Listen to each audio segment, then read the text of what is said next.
All right, so I'm on tour right now, and the first thing that I think about whenever I'm on tour, let's start with what's really essential.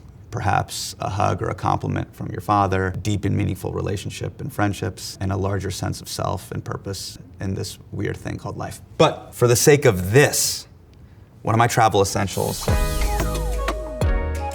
Hey GQ, I'm Hasan Minhaj, and these are my essentials. This is a travel kit by Free Grace. I've watched a lot of these things. The algorithm has had a disproportionate impact on the things that I buy. And I follow sports Instagram pages, and I always see NBA players with the Louis Vuitton or like the Prada Dob kit. And I bought a cheap one from Fossil years ago. When I put stuff in it, everything just sloshed around. And I realized you need separators. On my wedding day, I walked into Bina's room where she was getting ready, and her cousin pulled out one of these, and I saw all her makeup, all her supplies, and I was like, why don't guys have this? So this is it. You get separation of church and state. You have dividers. What's really great about this is all Velcro. We can do this in thirds, or we can just make this a solo pocket. You don't seem as impressed by this as I am. Do you understand how impressive this is? This is the Dob kit problem. You reach in, oh, there's a razor blade. Like, you don't know what you're grabbing. You can hang it on a wall, or when you get to a hotel, you close the bathroom door, and boom, you hang it up. Again, I'm a man of the people. A lot of people here, Nick Jonas will be here, and he'll be like, oh, it's my Patek Philippe. No. This is a bar of soap that I'm still using. It's been on 3 road trips, okay? Just Irish Spring. And then when you're done, zip everything up. We're out. This is an important conversation we need to have. Let's talk about body hair. A lot of men with melanin, we have dark body hair. So it's important when you get to your hotel room, I bring a beard trimmer and also a body trimmer. This is the beard trimmer, the Philips NORELCO beard trimmer. You can adjust the height of your beard. It's really clutch. What you see right here on me right now is a 1.5 or a 2, and this is the Manscaped. And I just like to keep it super tight. You know what I mean? Now you may be asking, why don't you do both trimmings at home? I am married and I have my wife and we share a bathroom. I like to treat hotel bathrooms the same way the United States treats its foreign policy. I'm gonna get up in there, I'm gonna make a mess, and then I'm gonna walk out and act like it was never my fault. This is La Quinta Inn's problem.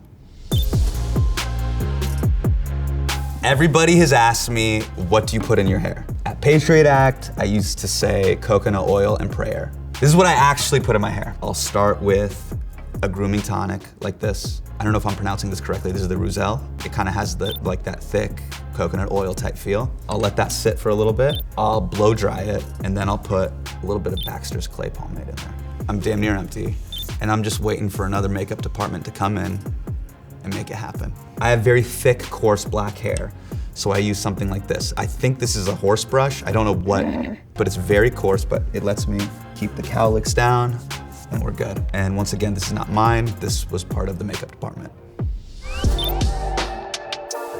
Ooh, look at that catch. This is one of my favorite brands right now in terms of shirts. I was actually wearing these on stage this past weekend. So if I'm doing like 8 shows in a weekend, what I'll do is I'll just keep a bunch backstage and then I'll just rotate through them. The worst thing is if you ever watch like videos of comedians in the 90s, they'll have 2 things. They'll have a towel, and sometimes they'll take the towel and they'll just like wipe sweat. And I was like, I cannot go full Cedric the Entertainer.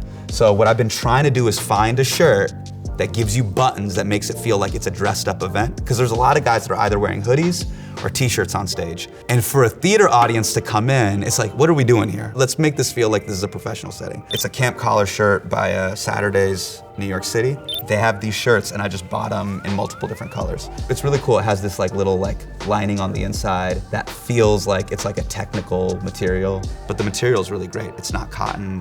If I sweat in it, it doesn't get that like back circle. So when I turn this way from the audience or I turn this way, they just see this like, do you know what I mean? Y equals X squared. Yeah, you don't want that.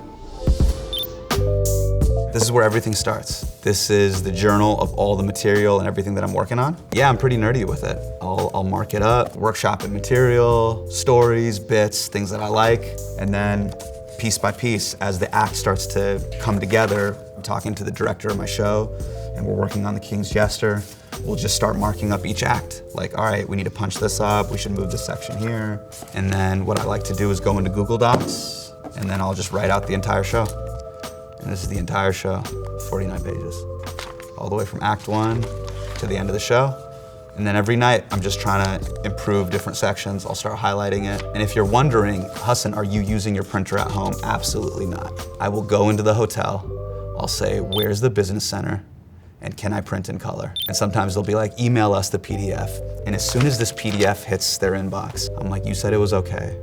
Because the look of vitriol they have in their eyes that they have to print out a 49-page document in color. Oof, they want to kill me. All my friends clown me for this. I spill food on myself all the time. I don't have one, I have 2 type pens, okay? How to look like an adult even though you might not be one.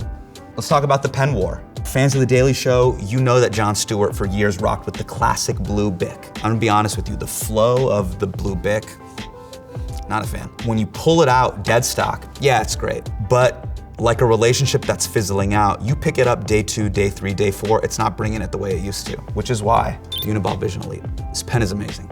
What's great about it is when you put it on the paper, you don't have to push really hard. It's got a great flow. It's thick enough to write quickly.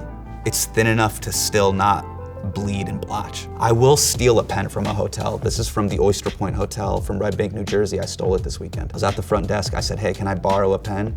I didn't borrow it, I took it. The reason why I like writing is because it does lock in an idea. The reason why I like blue specifically is you want separation in color between black text and then blue. It lets you mark up and move stuff. And then if I'm just doing tags or if I'm doing additional ideas that I want to add to reading, I'll go with black.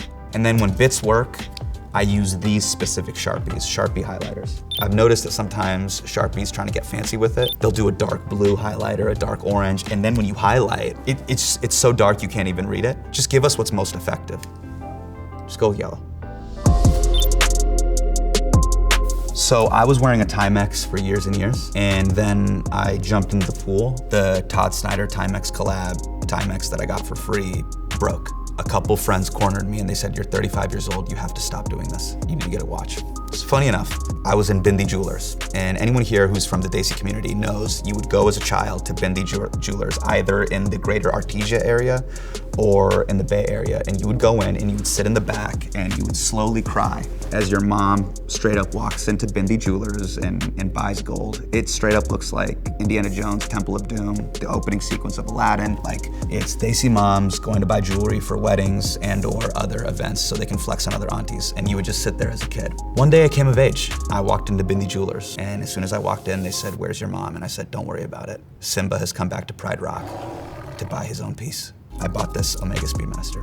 I always was a fan, Omega specifically, from the first James Bond movie that I watched with my dad, which was the Pierce Brosnan GoldenEye, and he was wearing the Seamaster in it. And if you remember at the time, Fossil ended up ripping off that watch, and that was one of the hottest watches in 8th grade. So I had a blue Fossil that looked like the Omega Seamaster. And so before I walked into Bindi Jewelers, I told my wife, Bina, I was like, what if I get the Seamaster and you get the Constellation? And she goes, no, I don't want that. And so the second best choice to me was the Speedy. It's the Moon watch. I like the new one. The vintage ones kind of feel lighter.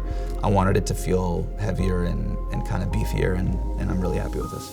So shout out to Bindi Jewelers. I am an adult now. This is the Apple Watch. I have to set an alarm early in the morning. My wife sleeps next to me, and I used to have one of those old school alarms that would go off and go 4:30 a.m., get to LaGuardia, and Bina's like, stop. So I actually got this, not for any other technology, but to just have like a beep and vibrator on my wrist. It just beeps, it vibrates, I'm up, it doesn't wake her up, and I'm off to the airport.